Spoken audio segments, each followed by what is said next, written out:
आजचा आमचा जो विषय आहे तो प्रभू श्री ख्रिस्ताचं दुःख सहन आणि त्याचे दुःख सहन तीन ठिकाणी आम्ही पाहत आहोत आणि तीन व्यक्तींच्या द्वारे त्याच्या जीवनामध्ये हे दुःख सहन आम्ही पाहत आहोत. तर पहिलं त्याचं जे दुःख सहन आहे ते ठिकाण आणि ती व्यक्ती कोण आहे तर ठिकाण आहे गेतसेमने आणि व्यक्ती आहे तर सैतान आहे. मत्तयाचा 26वा अध्याय 36 ते 46 वचन या ठिकाणी या सर्व गोष्टी आम्हाला पाहायला भेटतात. कशावरून की हे दुःख सण आहे, हे या पाठीमागे सैतान आहे. तर याकरिता जर आम्ही लूकाचा 4 अध्याय आणि 13 वचन जर काढलं तर त्या ठिकाणी आम्हाला असं पाहायला भेटतं की मग सैतान सर्व परीक्षा संपून काही वेळपर्यंत त्याचपासून गेला. काय वेळेकरिता तो गेलेला आहे याचा अर्थ पुढे तो प्रभू श्री ख्रिस्ताच्या पाठीमागे असणार आहे आणि तो त्याला त्रास देणार आहे. या सर्व गोष्टी यामधून सिद्ध होतात आणि म्हणून या ठिकाणी या मत्तयाच्या 26व्या अध्यायाने 36च्या 46 वचनामध्ये आणखीन काही इतर भागांमध्ये आम्हाला असं पाहायला भेटतं की प्रभू श्री ख्रिस्त खिन्न असा झालेला आहे, तो कष्टी असा झालेला आहे. मार्क 14 अध्याय आणि 33 वचन त्या ठिकाणी असं म्हटलेलं आहे की तो फार चकित झालेला आहे, तो अस्वस्थ झालेला आहे. आणि विशेष म्हणजे मत्तयाचा 26वा अध्याय आणि 38 वचन त्या ठिकाणी तो म्हणत आहे की माझा जीव मरणप्राय झाला आहे.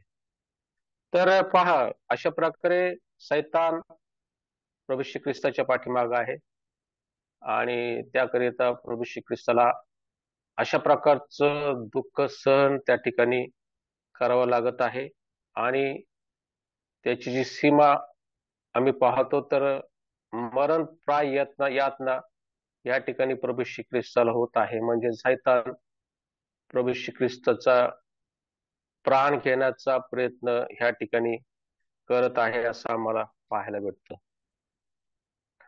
अशा प्रकारे आम्हाला असं पाहायला भेटतंय की जे जे पाप आहे त्या पापाचा परिणाम की जो शाप ओढवलेला आहे आणि त्याची तीव्रता कशा प्रकारे आहे त्याची जाणीव ह्या ठिकाणी आम्हाला पाहायला दिसते. आम्हाला या ठिकाणी प्रभू श्री ख्रिस्त त्याचा अनुभव घेत आहे असं आम्हाला पाहायला भेटतं.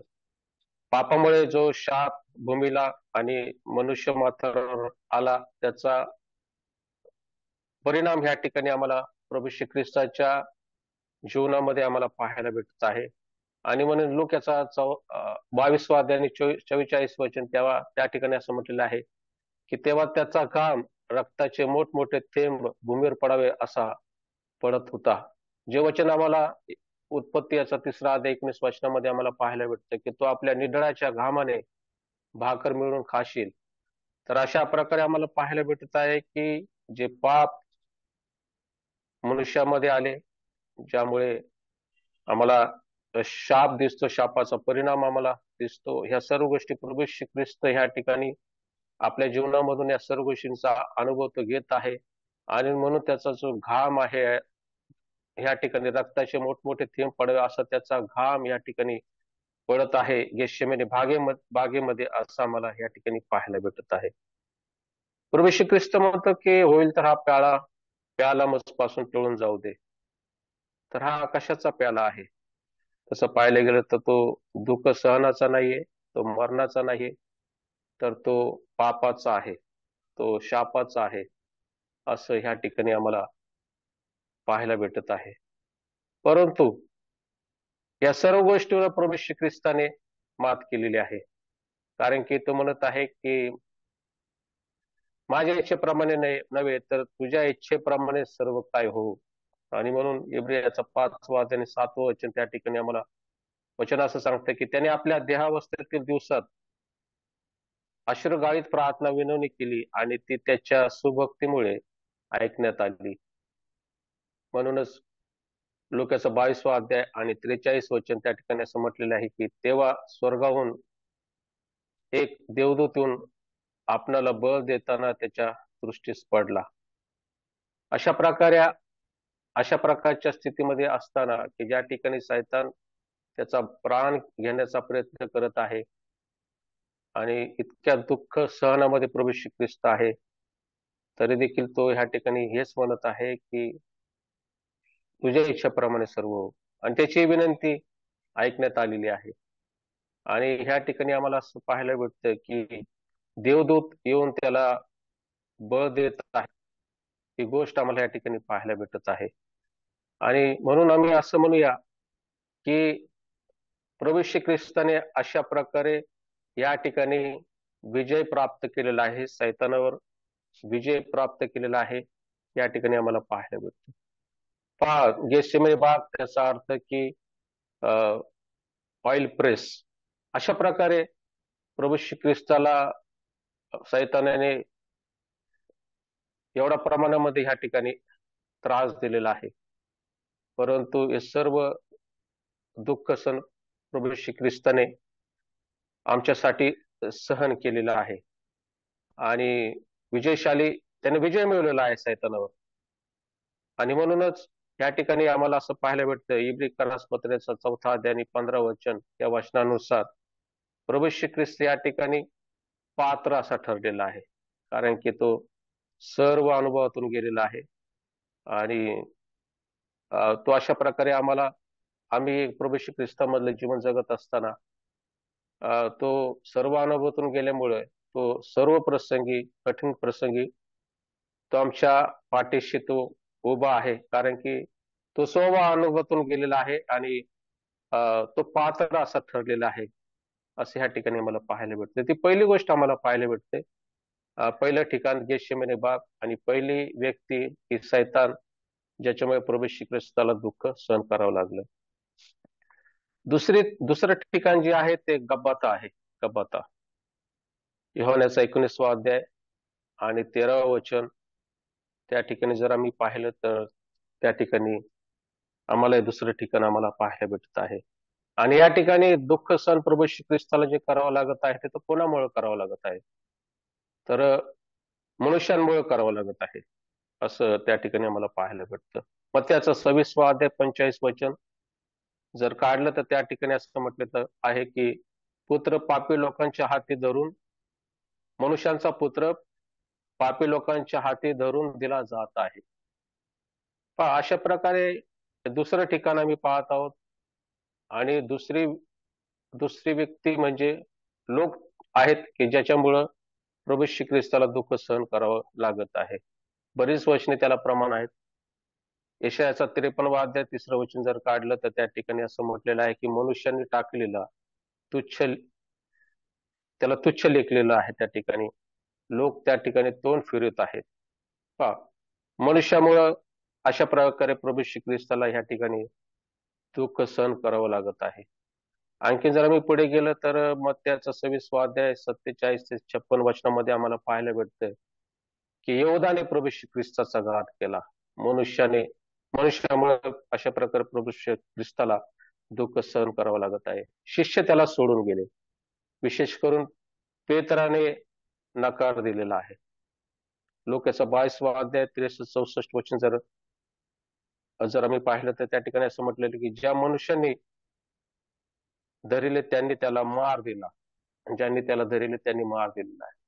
दुःख सहनाच्या पाठीमाग ह्या ठिकाणी मनुष्य आहे असं आम्हाला या ठिकाणी पाहायला भेटतंय. योहानाचा एक पहिला 11 वचन त्या ठिकाणी आम्हाला असं पाहिलं की स्वकीयांनी त्याचा नकार केला, मनुष्यांनी त्याचा नकार केला.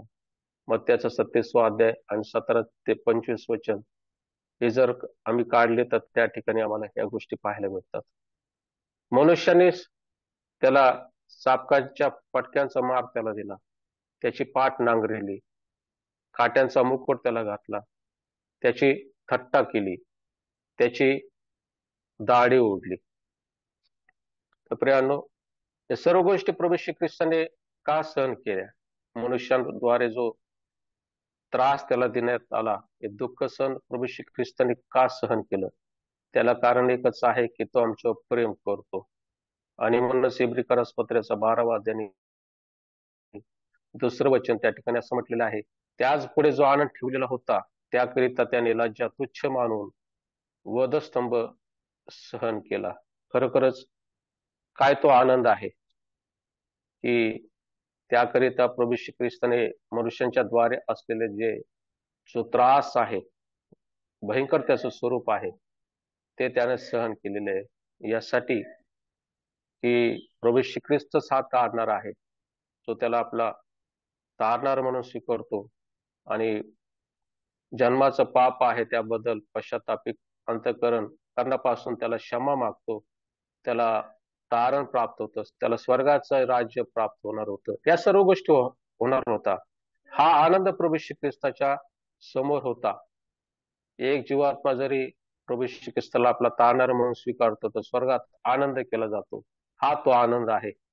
आणि म्हणून या ठिकाणी या आनंदाकरिता प्रभू श्री ख्रिस्ताने मनुष्यांद्वारे होणारे अनेक प्रकारचे दुःख सण प्रभू श्री ख्रिस्ताने शांतपणे सहन केलेले आहे, असं आम्हाला या ठिकाणी पाहायला मिळतं.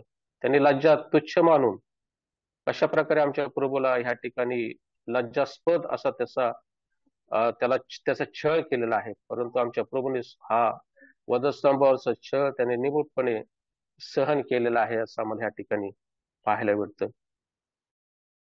आणि म्हणून दुसरी गोष्ट आम्ही ह्या ठिकाणी पाहिली की गप्पाता, ज्या ठिकाणी मनुष्यांद्वारे प्रभू श्री ख्रिस्ताला मनुष्यांमुळे दुःख सहन करावं लागलेलं आहे, अशी दुसरी गोष्ट आम्ही या ठिकाणी पाहिली. तिसरी गोष्ट आहे, तिसरं ठिकाण आहे गोलगोथा.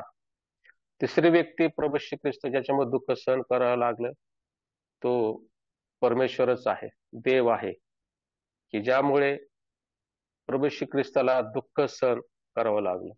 जर आम्ही मत्त्याचं 27 अध्याय आणि 46 वचन जर काढलं तर त्या ठिकाणी असं म्हटलेलं आहे, माझ्या देवा तू माझा का त्याग केलास. या ठिकाणी आम्हाला असं पाहायला मिळतं की प्रभू श्री ख्रिस्ताचं जे दुःख सहन आहे या गोलगोथा या ठिकाणी आम्ही जे पाहत आहोत, तर त्याच्या पाठीमाग देव आहे आणि त्याच्यामुळं प्रभू श्री ख्रिस्ताला ह्या ठिकाणी दुःख सहन करावं लागत आहे. यशायाचा 53वा अध्याय आणि 4थं वचन या ठिकाणी जर आम्ही पाहिलं तर त्या ठिकाणी असं म्हटलेलं आहे, देवाने त्यावर प्रहार केलेले व त्याला पिडिलेले असे आम्ही त्याला लेख केले. हा जो प्रहार आहे तो देवाने केलेला आहे प्रभू श्री ख्रिस्तावर. आणि हा प्रहार असा आहे की 100% हा प्रहार देवाने प्रभू श्री ख्रिस्तावर केलेला आहे. जे पाप आहे, जे शाप आहे, त्याच्याबद्दल ह्या ठिकाणी जो न्याय करण्यात आलेला आहे तो देवाने प्रभू श्री ख्रिस्तावर 100% प्रमाणात केलेला आहे. जर आम्ही रोम याचा 9वा अध्याय आणि 22 वचन जर काढलं तर त्या ठिकाणी असं आम्हाला पाहायला भेटतं की नाशासाठी सिद्ध झालेल्या क्रोधाच्या पात्रांचे मोठ्या धीराने त्याने सहन केले. पापाबद्दल प्रभू श्री ख्रिस्त धीराने सहन करतो, मनुष्याच्या पापाबद्दल. परंतु या ठिकाणी आम्हाला असं पाहायला भेटतंय की प्रभू श्री ख्रिस्त जो देहामध्ये या जगाच्या पाठीवर आला, जो त्याचा प्रिय असा पुत्र आहे आणि त्याच्याबद्दल ह्या ठिकाणी आम्हाला असं पाहायला भेटतं की पापाबद्दल ह्या ठिकाणी प्रभू श्री ख्रिस्ताने 100% ह्या ठिकाणी न्याय केलेला आहे. आणि तो पूर्ण आणि अंतिम असा न्याय ह्या ठिकाणी परमेश्वराने प्रभू श्री ख्रिस्ताच्या बाबतीत ह्या ठिकाणी पापाच्या बाबतीत आणि शापाच्या बाबतीत केलेला आहे, असं आम्हाला ह्या ठिकाणी पाहायला भेटतं. प्रियानो, हे सर्व अशा प्रसंगात तो प्रभू श्री ख्रिस्त गेलेला आहे, अशा दुःख सहनातून तो गेलेला आहे, अशा व्यक्तींद्वारे तो गेलेला आहे. आणि आमच्या प्रभूने हे सर्व काही जे दुःख सहन आहे ते निमूटपणे त्याने सहन केलेलं आहे. ते यासाठी की तो आमच्यावर प्रेम करतो, तो मनुष्य मात्र प्रेम करतो. जी शिक्षा, जे दुःख सहन जे आमच्या वाट्याला होतं ते सर्व त्याने स्वतःवर घेतलेलं आहे.